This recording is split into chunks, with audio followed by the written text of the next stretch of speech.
about fears. Let's talk about love.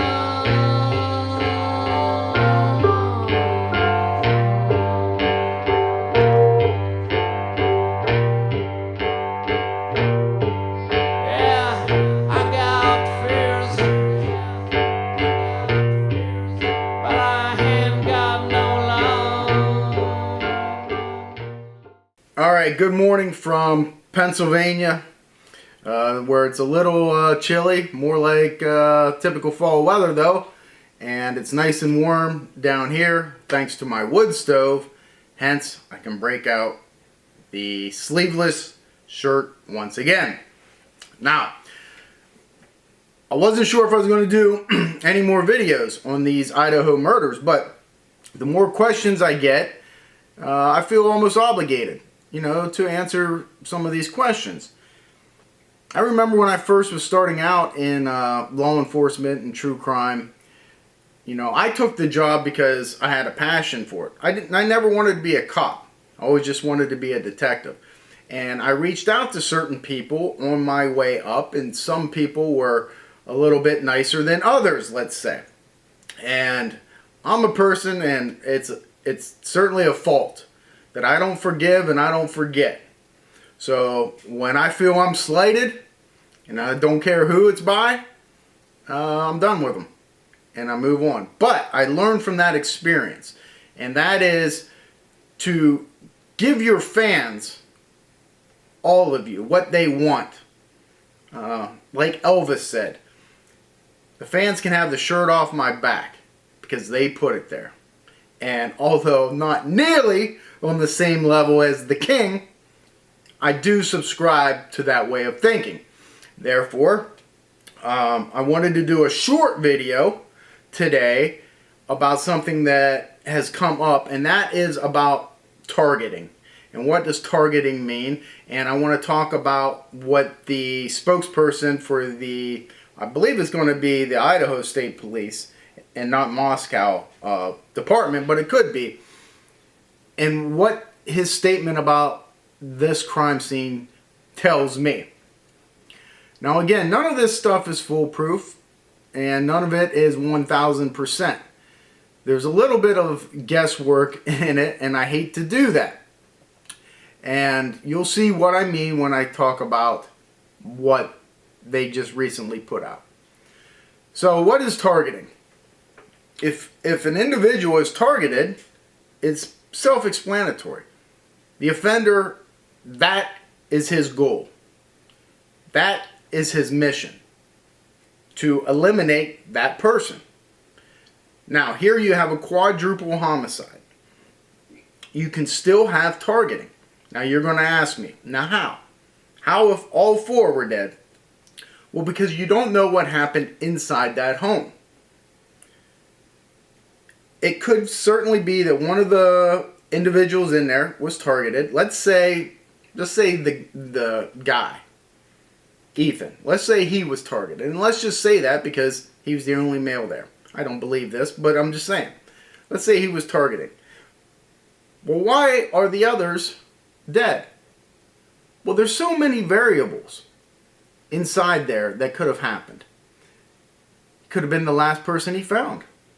It's dark in there. He's going through each room trying to find who he's trying to kill. In the meantime, what if somebody wakes up? What if they recognize him? What if it's not a stranger and you have to eliminate? Again, so many different variables. But as I stated in my very first video, and I'm not going to stray from that very much. I will say it's not 1000%, but to me, yes, somebody was probably targeted, and yes, it was for sexual assault purposes. Now, you can disagree with that all you want, and you may be right, but from the outside kind of looking in, that's what I'm seeing. Now, it could certainly be something different. I do not know what the police know. They've interviewed people, they've tracked bank accounts, they've done cell phone pings, they've checked DM messaging, Twitter, Instagram, whatever the kids use nowadays. I don't like social media. However, I do use it to promote this channel. Yet, it seems like the younger generation, and man, that just makes me feel old to say younger generation. I don't know when I became old, but I am. And you know what? I remember hearing something from Chris Rock one time saying, you know, you never just, you don't feel old, but you don't want to be too old. You don't want to be the old guy at the club. You know, not really old, just a little too old for the club. Well, I think I've reached that age. But, I digress once again. To be the social media age of the younger generation putting everything on social media, it's easy to say, hey, they're wrong. They shouldn't do that. It puts them in harm's way. This and that. Cut the shit. Okay? It reminds me of when people say, well, these kids are always on their phone all the time. Every time you see them, they're on their phone. It reminds me of a photograph that I seen in the 40s of everybody on a train. And everybody had their face in a newspaper. The same analogy. Okay? It's easy to point the fingers, and I think it's wrong. Let's be clear about this. I think it's wrong to point the fingers at the victims to say, well, they put themselves out on social media. Well, I don't agree with that. Okay? I just don't. Everybody can have their own opinions. Does it increase their likelihood of being a victim? So when you determine, you see a crime scene, you have victims there, or a victim at any scene, what is their level of being a victim? You have high risk victims such as prostitutes, hitchhikers back in the day, people that live the drug lifestyle. Those are all high risk victims, which means they are more at risk to being a victim of homicide than, let's say, somebody that lives in the mountains, goes to town every now and again to get their groceries, lives a simple life, not online, things like that. Or a child that lives in a nice neighborhood. They're all signs of low-risk victims.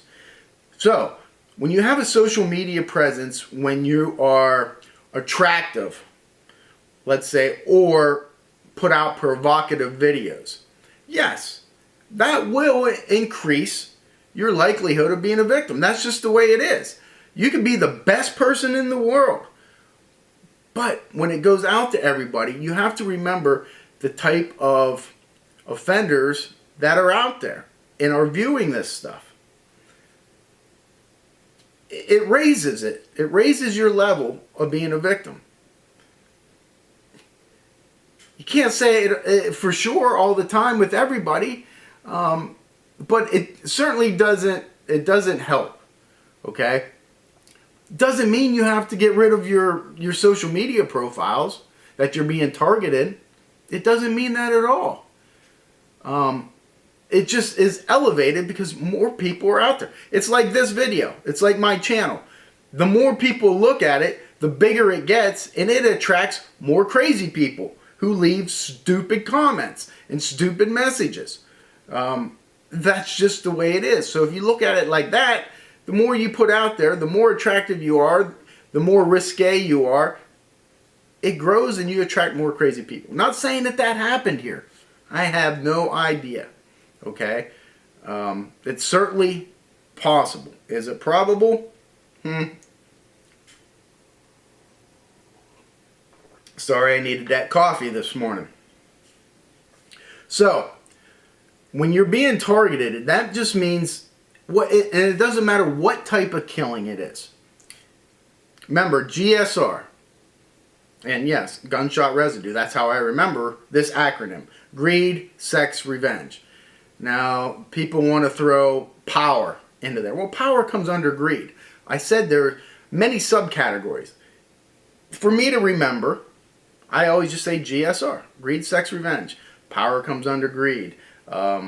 Anger comes under revenge. Things like that. It's how I remember it. But when somebody's being targeted, they could be targeted for a rage killing. Means I am angry with you. Okay? I'm going to take out that anger by killing you. I've targeted you.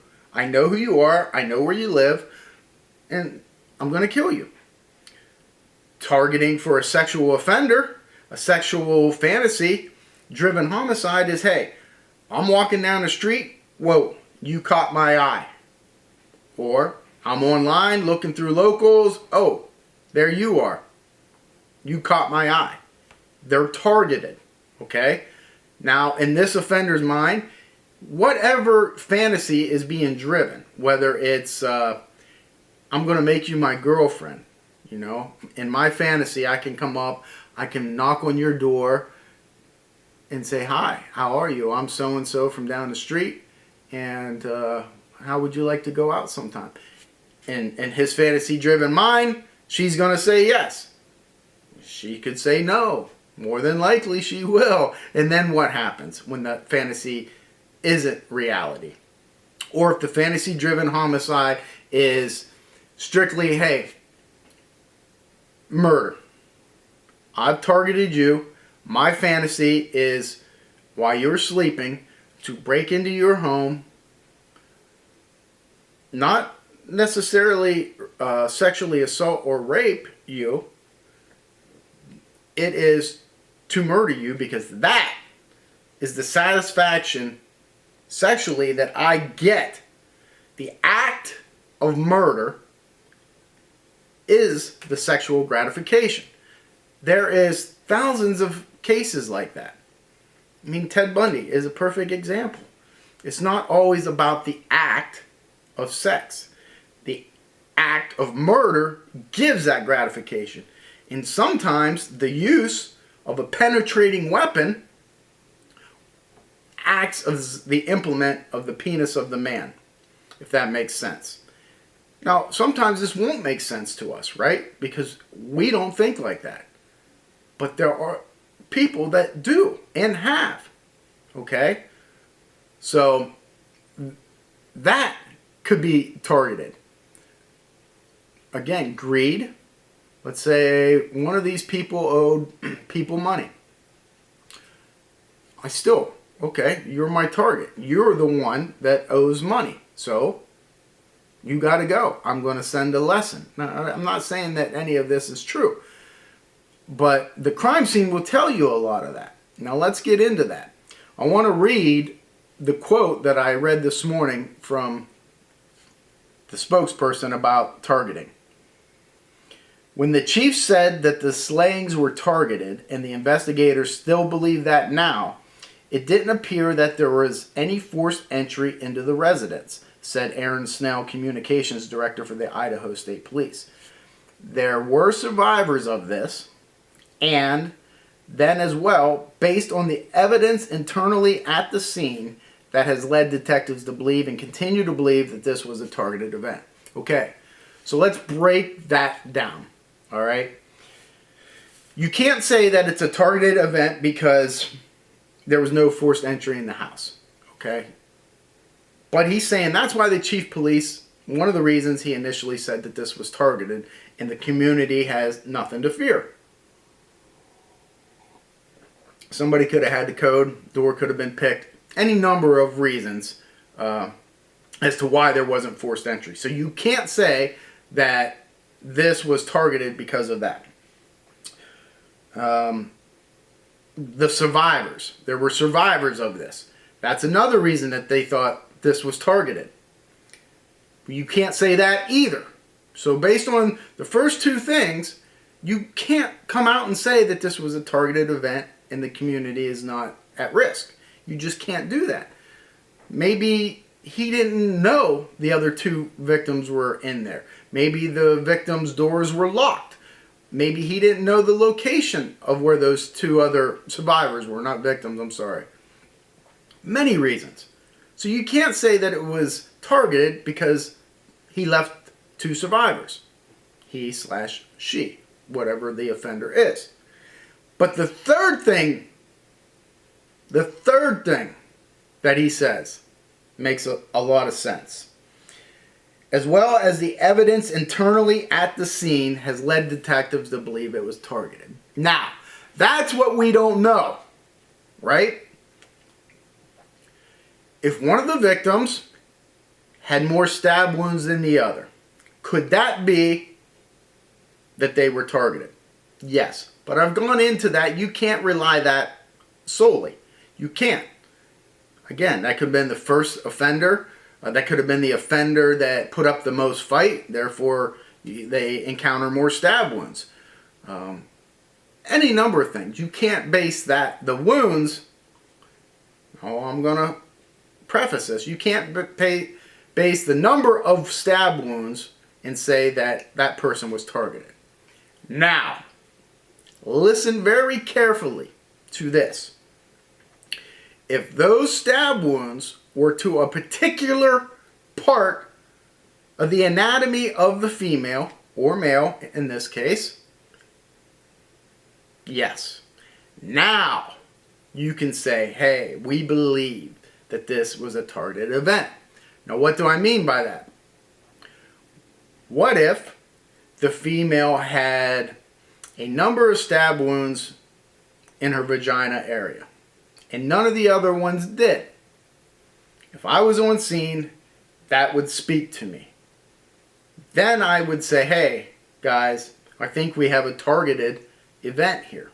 And the other people may have been collateral damage for whatever reason. If all the stab wounds are the same on all the victims except for one has their breast removed. Okay, that is possible that that's a targeted person. So that's what it means when they say targeted. Now, knowing those things will allow you to create a better profile of this killer. If that is the case, well, okay, you're leaning towards disorganized offender. If it's a frenzied attack, there's stab wounds in the vagina, let's say something was cut off of the person, it leads you towards a disorganized offender. But then you go back to, oh wait, he brought his own weapon, which is an indication that it's an organized offender. So you could have a mixed, and that happens a lot, okay? It's not just black and white with disorganized and organized offender. And sometimes I think that is why the FBI classification manual has to evolve. I think it may be a little outdated, although great in premise and what it teaches us. It has to evolve just like everything else in life. So those are the things we don't know about being targeted and if this was a targeted event. Now, you ask, why kill the other roommates if one person was targeted? Well, I kind of got into that a little bit, right? You don't know if one of them woke up and heard something. Okay, now, from all indications that I'm reading, and although some people would disagree with that, it seems everybody was killed in bed. That makes sense to me at 3 o'clock in the morning. People being drunk as well. But who knows? Maybe the fantasy didn't go as planned. Maybe one of the person recognized the person, and that's why. Well, I got to kill everybody in there.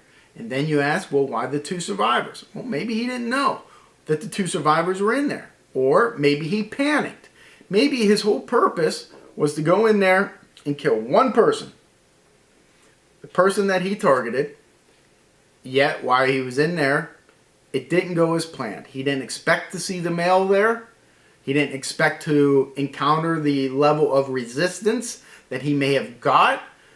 Maybe he panicked. Whatever it is. And he decides, I'm out of here. I got to leave or I'm going to get caught. Or I got to kill everybody in here and I'm leaving in a panic and I forgot about the 2 that I know are in the basement. Or I don't know it's in the basement. Whatever it is. Okay? But that is what a targeted attack is.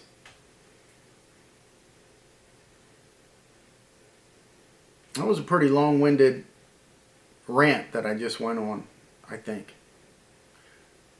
I don't know if I intended it to be that long-winded. Yet, there it was. I wanted this to be a short video. What are we at? 20 minutes? It's about right. It's about short. Specifically, trying to go over what the information from the public address communication director said about it being targeted. So, there's something that happened inside in that crime scene that they believe that this person was targeted, whichever one it is. And it could be many of things. Maybe it was the taking of something off of the person. Let's say the victim wore a necklace. She always wore it, and it's gone. Probably not so much that as, I'm guessing, something that had to do with the wounds or the discovery of one being posed differently than all the other. Remember what I said in the last video about being on scene? Kicking everybody out of the room, whatever it is, and just focusing. Okay, take it in. What do I see? Scan the room. That is out of the ordinary. Or you look at 3 victims and they're all face down in the bed, but one is different. What case did I just do? The Valeska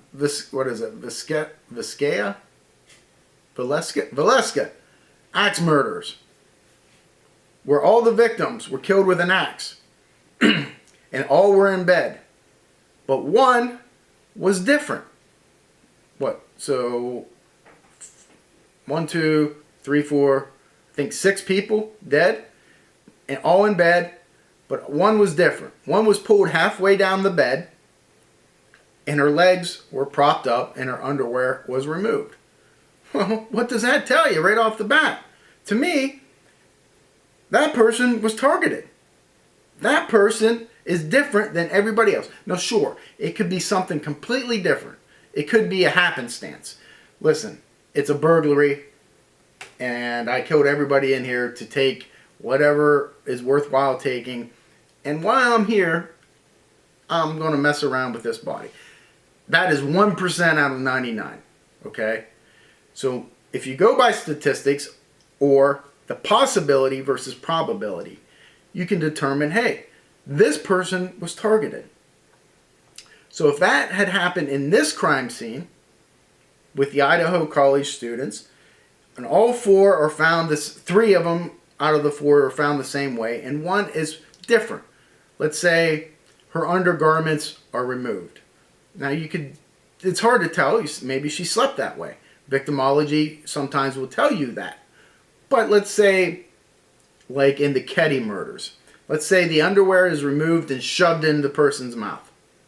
Okay, she didn't do that, right? So you better start looking right there and saying, well, that person is different than all the other victims, therefore it's probable that she is targeted. Not necessarily. Maybe she's the one to put up the most resistance and she's screaming or something and he shuts her up by shoving underwear in her mouth. Whatever it is, it still gives a detective a lead to follow up on.